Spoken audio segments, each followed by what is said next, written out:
Tony, a lot to talk about. Lyle Cameron, first of all, no surprise to you that eventually it was announced that Rangers had signed a pre-contract with him? No surprise again, and I think it's credit to Lyle Cameron for the level of performances that he puts in.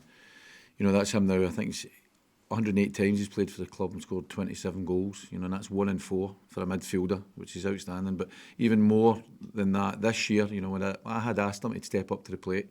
Obviously, we look doing the same thing going to Celtic. He's now contributed 17 goal contributions in 30 games in the Premier League, which is good shooting. You look across any league, for a midfielder, that's a fantastic contribution.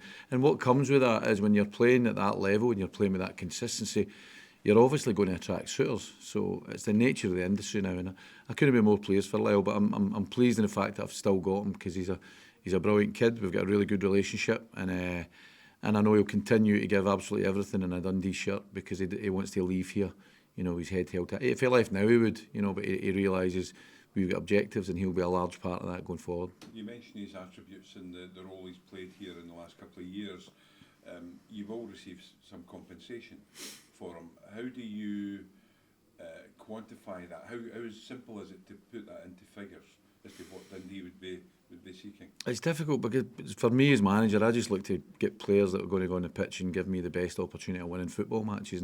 And there's a balancing act a little bit with that at this football club because, as you know, when I came in, there's 3 signed players, I think, and now we've got a really, really competitive squad. We've developed and improved a lot of players, a lot of young players, and there's a real assets on the football pitch. But for me, the asset is that they're going to help me win a football match.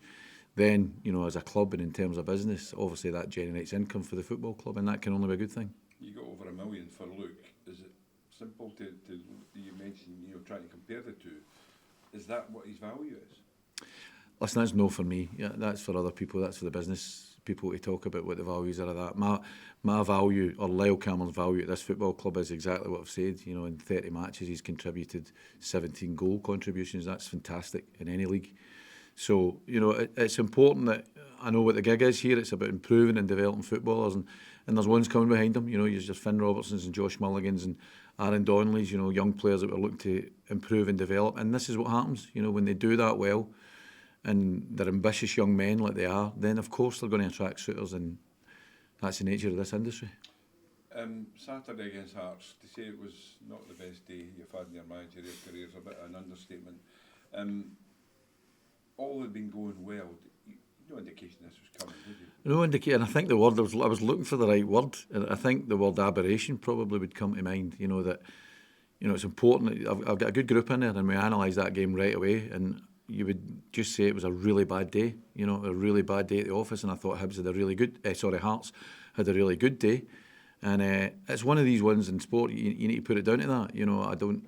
I didn't like. Of course, I didn't like it. But it's important that you analyse it, acknowledge, your part in it, take responsibility for it, which I take full responsibility, but you move on quickly because I think there's so much more. You look at our recent form, I think we're still sitting 5th in the form table in the last 6 games in the Premier League, so our form has been really, really good. So we had a bad day. Collectively, we all had a bad day, which sometimes happens, and which I think is inexcusable, but in professional sport, and particularly in football, you need to move on for that quickly, and you don't become a bad team in one performance. The game kind of ran away, but it's important that we have focused on very much what we could do better in that game and put it to bed, and we're now prepared for our next match, which is a tough fixture. It's the champions at home, and we'll do all we can to implement a game plan, as we have done recently, to try and take something from the game. Because it's a rarity, have you had difficulty in trying to lift the players? No. Or did they do that collectively themselves? They do that collectively, and if you look through my time here, there's been a series of events that's what's happened. Any time there's been a bump in the road or a setback, I think the resilience and the mentality that's been displayed by the squad has been there for all to see. So, based on that experience, I expect that to be the same case again, without taking it for granted. But they're a very honest group, and there was a real feeling of letdown, really let down our supporters, really let down ourselves, which is most importantly. But the important bit, the next game's round the corner, and fortunately for us, it's only tomorrow night. Yet it's a difficult challenge that we face, but it's something that I think when that happens, you just want to get back on the horse and go again. Yeah, that game is against Celtic. No Kyogo, and obviously he's gone. what Celtic fans disappointed they didn't bring in a striker, although they did manage to get Jota back into the building once again. Are Celtic stronger, in your opinion, than they were at the start of the window? That's time will tell. Time will tell. I think they've got wonderful, fantastic players, brilliant players. They've got brilliant managers. So, I think what they've done, and it's a pride, really, in terms of the Scottish game, what they've done for the Scottish game in terms of their European contribution, and Rangers, it's great. It's fantastic for our game. And time will tell, when they go into, they've got a difficult game coming up there, and obviously they've got domestic things. So once you see them, I watched them, obviously, I was at the game against Motherwell, and I think you've seen again a top level performance there. I think it was 84% possession. So, they're a fantastic side, that have got all sorts of threats from all over. And yeah, they've lost one of their main threats, but I'm sure, as I say, when it's one of my players, for example, Luke McCowan leaving, it gives that opportunity for Lyle Cameron, and it's up to players to take the opportunities that are presented in front of them. Thanks, Doc. A tough test coming up, Tony, as you mentioned, but I don't expect there'll be any lack of belief in the squad. No, that was our last league game was against Celtic, and you've seen the level of performance we put in. And for me, going into this game, this fixture demands real levels of discipline, concentration, and that's why it's a good game, I think, to get into, after Saturday there. So, yeah, and the boys should be confident. We reinforced that, from the last performance that we put in against Celtic. There's a lot of that stuff that we've got to do. There's a familiarity about the way we played in that game that we need to make sure we bring into this game as well. But we know the challenge. Listen, it's a real tough task, of course it is. But, we need to go down there and execute a game plan that we've worked on and give ourselves a chance to get something from the game. And just on Lyle, again, you and your staff must take some satisfaction from the fact that he's moving on as well, that you've been part of their progress and development at this club. I think that was one of the big appeal coming to here. What attracted me to that was, as I say, there weren't many signed players, but you had the opportunity to sign up and work with these young players like the Mulligans, Robertsons, Camerons, McCowans, and these boys. And you have, your role at this football club is to improve and develop, particularly young players. And when you see them improving and developing, and those stats that I told you earlier on, that's a real quantifiable measure of improvement. Then you do, of course, there's a lot of hard work, isn't it? From the players and from the staff. I've got great staff here. And it's a reward for them. But I just hope that there's an appreciation from everybody for what Lyle has contributed to this football club. And I need to stress, he will continue to do that from now to the end of the season. And just team news, is anybody going missing out tomorrow night? Any knocks picked up for the weekend? No, we've still got Scott Fraser and Billy Cometti all out. Scotty's up back in the training field at the moment. We've actually got Joe, Shaughnessy and Charlie Riley playing in a reserve game down at Kilmarnock today. So touchwood, they come through that, and then they would be available for squads as well going forward. Looking at the league, it's very tight, particularly in that mid area of the league. You're 1 point off playoff place. How do you assess the league and where you are and where you want to be?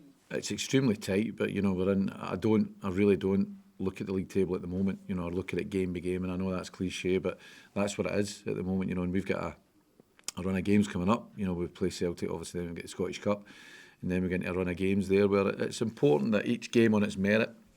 If you look after your squad, if you look after your levels of performance, and you get a consistency of performance, then I think that's when you pick up results, and that's when then, for me, the league table will take real shape. But at the moment, we've got 10 league games to go. The majority of teams, everybody else out with Celtic, have got 9. So with the run into the top 6, I think this is now when you really see a lot of jostling for positions. And I just need to make sure we're in a healthy state, in terms of form. And as I say, at the moment, even after Saturday's disappointing performance, we're still 5th in terms of the form guide, the last 6 games. So if we can continue with that consistency of performance, then results will follow, and the league table will hopefully look the way I want it to look. And top 6, that's the aim come the end of the season? Well, again, as a football club, your first ambition and your first objective really is to make sure you have survival in the league, and then you look beyond that. And also cup competitions, as I say, is really important to everybody at this club. We got to the quarterfinals against the finalists in the League Cup, and we've now got an opportunity, but we'll focus on that after the Celtic game. So there's a lot of objectives there that are set, but a lot of them stay in-house. The transfer window is now closed. How do you assess how your transfer window has Yeah, I've been pleased. I've been really pleased with the business that we've done. I brought in young Aaron Donnelly, who is, I wanted to bring in permanent, and he's another player that comes into that category of your Lyle Camerons that you want to improve and develop, and he's been great since he came in.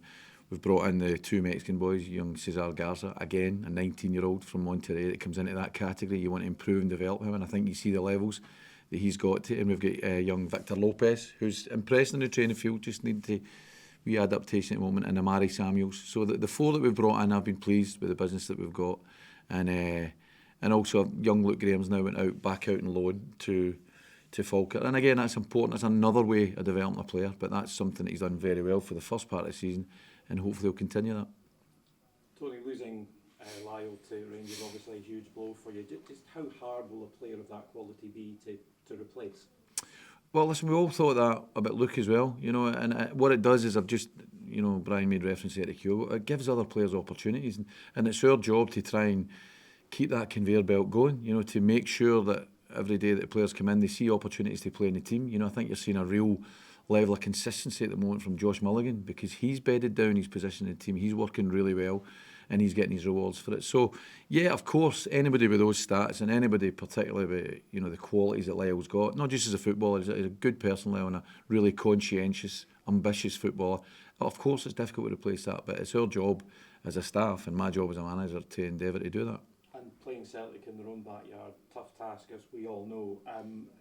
Many outsiders will have written off your chances. Can you use that to your advantage psychologically? I think more importantly than that, of course, yeah, you can, but more importantly that is you can relate to recent events, and the most recent event was our last league game, you know, at Dens Park, where we almost created history. I think we're 30 seconds away from a victory against such a strong Celtic team, but we know that that's in the past, just like Saturday's performance is in the past, and it's now looking at the most important fixture, which is your next one, and this is Celtic away, which is a challenge, an absolute challenge, but one that the players, you know, for the work that we've done since Saturday, I think they'll be relishing getting into that, and the ones that get the opportunity to start the game or finish the game, you know, because as you know now, it's not just about the starting 11, they'll relish that opportunity to meet that challenge.